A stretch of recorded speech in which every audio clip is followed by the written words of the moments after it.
Friends, welcome to Sumitra kitchen family. Monday எடுத்து block தான் இது. காலையில் வந்து கஞ்சி குடிச்சாச்சு. குடிச்சு முடிச்சு மார்னிங் வந்து அவங்க டிஃபன் செஞ்சு கொடுத்தாச்சு. இது வந்து பார்த்திங்கன்னா கையில் வந்து இந்த காலில் அடிபட்டுச்சு, ஆணிக்கால் மாரி. அதே போல் கையில் வந்துச்சு. ஸோ அதனால் நாளைக்கு குட்டி ஆப்ரேஷன் பண்ணுறான்னு சொல்லிட்டு என் பொண்ணு எங்கள் ஹஸ்பண்ட் இந்த மாதிரி பண்ணியிருந்தாங்க. ஸோ அதை விடுங்க, அது பெரிய கதை, அப்புறம் சொல்கிறேன் ஆப்ரேஷன் பண்ண கதைலாம். இது வந்து காலையில் அந்த கடாய் சீசனிங் வந்து அந்த நான்வெஜ் செஞ்சுன்னு சொன்னேன் பார்த்தீங்களா, அதை வந்து காட்டில் தான் 3-4 கடாய் சரி ஒன்றா இருக்கவே காட்டிடலாம். இல்லை சமைச்சிக்குள்ளே அப்படியே இருக்கும், அதனால் காட்ட முடியாமல் 2-3 கடாய் அப்படி நின்றுடும்.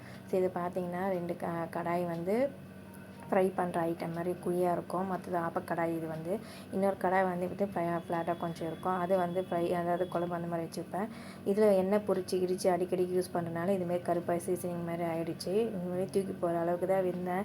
அப்புறம் பார்த்திங்கன்னா இது போல் ரெகுலராகவே யூஸ் பண்ணிங்க எண்ணெய் பொரிச்சு அந்த மாதிரி எடுத்துகிட்டே இருந்தால் சரியான எண்ணெய் அந்த கடாயில் சொன்னாங்க. பாரிஸில் தான் வாங்கினேன், அப்போ சொன்னாங்க. ஸோ அதை போலவே நான் வந்து அதிகமாக வந்து இதில் ஃப்ரை ஐட்டமாக அந்த மாதிரி தான் யூஸ் பண்ணுவேன். ஏன்னா லிக்விட் ஐட்டம் பார்த்திங்கன்னா கருப்பாகிடும். ஸோ அதனால் செய்ய மாட்டேன். நைட்டுக்கு வந்து இப்போ சட்னி பார்த்திங்கன்னா அதில் தான் செய்கிறேன். நான் வந்து புதினா சட்னி தான் செய்கிறேன். வெங்காயம் வந்து சின்ன வெங்காயம் அதெல்லாம் போட்டு செய்கிறோம். இதுக்கு வந்து கருப்பு உளுந்து, வெள்ளை உளுந்து, காஞ்சி மிளகா, நான் வந்து இந்த குண்டு காஞ்சி மிளகா போட்டிருக்கேன். நீங்கள் எது வேணால் போட்டுக்கலாம். போட்டு தாளிச்சிட்டு அதுக்கப்புறம் புதினா, கொத்தமல்லி எல்லாமே எழுந்துச்சு, கருவேப்பிலை கொஞ்சம் போட்டு நல்லா வதக்கி விட்டு இந்த அளவுக்கு வதங்கினோடனே நான் கொஞ்சம் புளி, பூண்டு இதெல்லாம் போட்டிருக்கேன். அப்புறம் கடைசியாக வந்து இஞ்சி, தேங்காய் மட்டும் போட்டுட்டு ஒரு துண்டு இஞ்சி, தேங்காய் பார்த்து ஒரு 2-3 போட்டுட்டு அரைச்சி எடுத்தாச்சு. சட்னிக்கு நைட்டு டின்னர் இது தான். தோசை பார்த்திங்கன்னா கருப்பு கவுனி அரிசி, கருப்பு உளுந்து இதெல்லாம் போட்டு அரைச்சி தோசை மாவு தான் இது.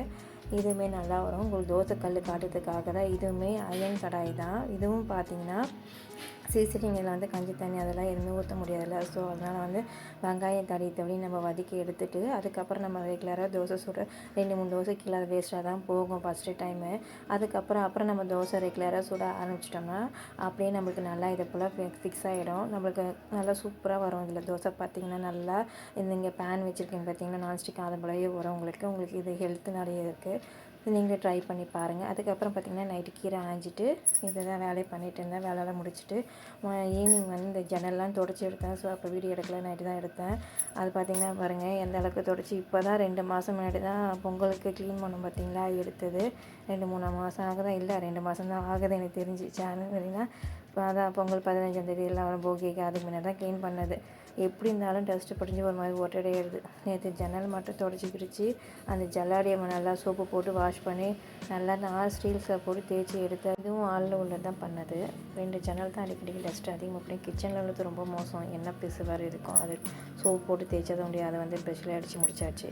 தேங்க்ஸ் ஃபார் வாட்சிங். நெக்ஸ்ட் வீடியோவில் பார்க்கலாம். பாய். நம்ம சேனல் சப்ஸ்கிரைப் பண்ணிட்டு லவ் அண்ட் சப்போர்ட் கொடுங்க.